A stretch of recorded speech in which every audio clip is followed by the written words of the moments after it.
Well, hey, good morning, everyone. Yeah, yeah, it's very good to see so many young and energetic faces here. Yeah. Really like your setup here. You know, I want to sit there as well. We should be sitting there. Yeah. So, Michael, before we start, I'd also like to just get to know you, even though I've known you for many years. So they get to know you. So maybe you tell us a little bit about your background and something. A fun fact about you. It could be your favorite food or a hobby that no one knows about or a special talent. So with that, your background first. Where were you born? Where did you go to school? I don't know how much useful knowledge you can draw from my experience because I'm certainly the oldest guy here. And not by very far. Well, seriously, the environment I grew up with is really far from what you guys grew up from. I was born in Northeast China in 1966, so you figure my age already. I certainly look younger than I am. That's true. I presume. There's a couple of things that I like to mention. When I applied for undergraduate study at Tsinghua University at computer science, I didn't even know what a real computer looked like. But you applied. I applied simply because of the reason I read a few articles about how to program in basic language, and I feel like this is something interesting, something that I like to study.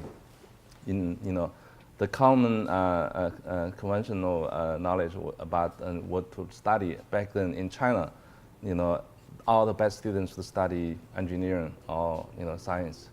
This is a pure stereotype in China back then.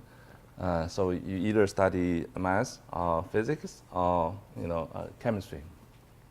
Computer science was totally new back then in 1984. So if you guys figure 1984 was the year that IBM released its first personal PC. Before that, it was only iPod 2 available on the market as a popular phone. So that's how I started in computer science. So do you feel like education back then it's really prepare someone for employment? Not necessarily, or is it? We didn't even know, to speak. Not much job related to computer science. No, really no. You didn't even know this would be a good or a more practical. It was nothing like that. It was not practical consideration for me to get into the computer science. It was a lot of information disparity. It was purely out of my interest, and this is something good. I feel that I like to do, and I didn't even think of how I should be employed. Mm-hmm. And the other thing you guys probably don't know, back then in China, college students are assigned to jobs. You don't find your job. The government will assign you jobs. So I didn't need to worry about whether I would have a job or not. It's a planned economy. Yes, it's a planned economy. So I'm trying to say is back then you don't get help from your parents because they don't know anything about engineering. You have a very little knowledge about what you're trying to study.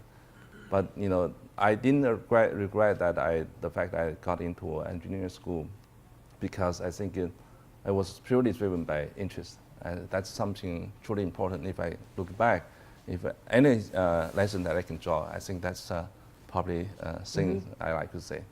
So the other interesting I like to say is that after graduation, I was interested in studying abroad. But based on a particular political event in 1989, you guys probably can figure it out. So I was kind of desperate. I didn't see my future in China back then. So I think maybe I should explore studying abroad.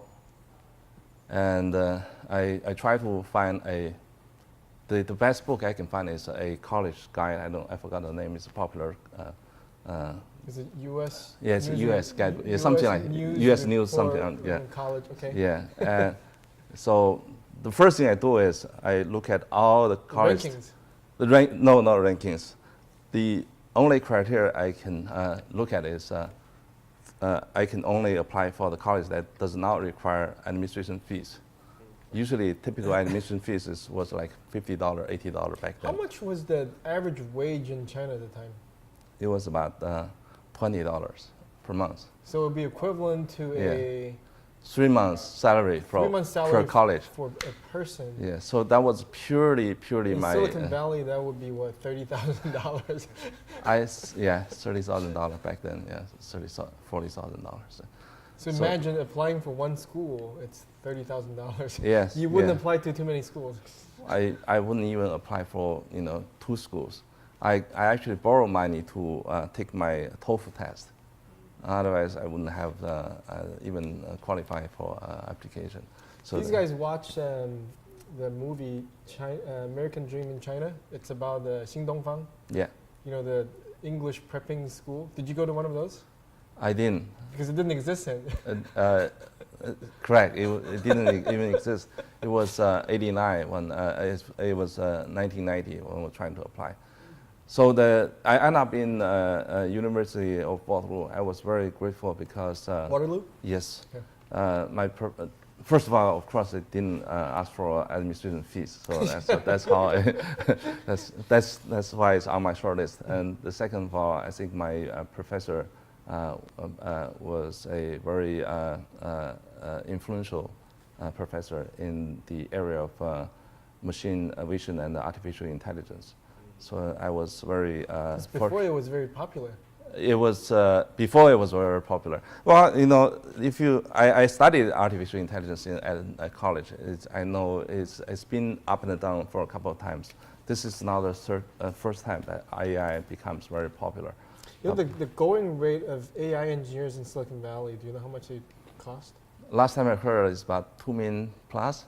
Wow, you're very well kept up to date. I'm in the industry that information is really important. That's why I'm trying to say is information was a luxury back then in China, but still you need to manage to get most out of the limited information you get, and that's why I think I was very fortunate and up where I am nowadays. And so the investment in the education in Waterloo was a good decision. It was a good decision based on my limited resource and information. It was zero admissions fee, applications fee, and then you could be making $2 million a year now as an AI engineer. Don't make me regret. I probably made the wrong decision. I didn't even know that it's going to make so much. I was a little concerned about my employed prospectus back then. AI was not particularly popular when I graduated from, got my master's degree. It was probably very academic, right? It was very academic. There wasn't many industrial applications back then. I was involved in, at school I was involved in the Aerospace project. You guys know the IIS International Space Station, right? Canada was one of the 6 nations that got involved. Canada was responsible for doing the robot arm. You guys seen the picture, right? There's a big Canada sign there. And our lab was responsible for delivering the vision system for that. So there's a couple of cameras. So I was the guy writing all the algorithms behind the camera, trying to capture and position the objects in the arbitrary position so quickly you can grab that. So that was my contribution to that. You see the movie The Martian? Yeah. How much of that is true?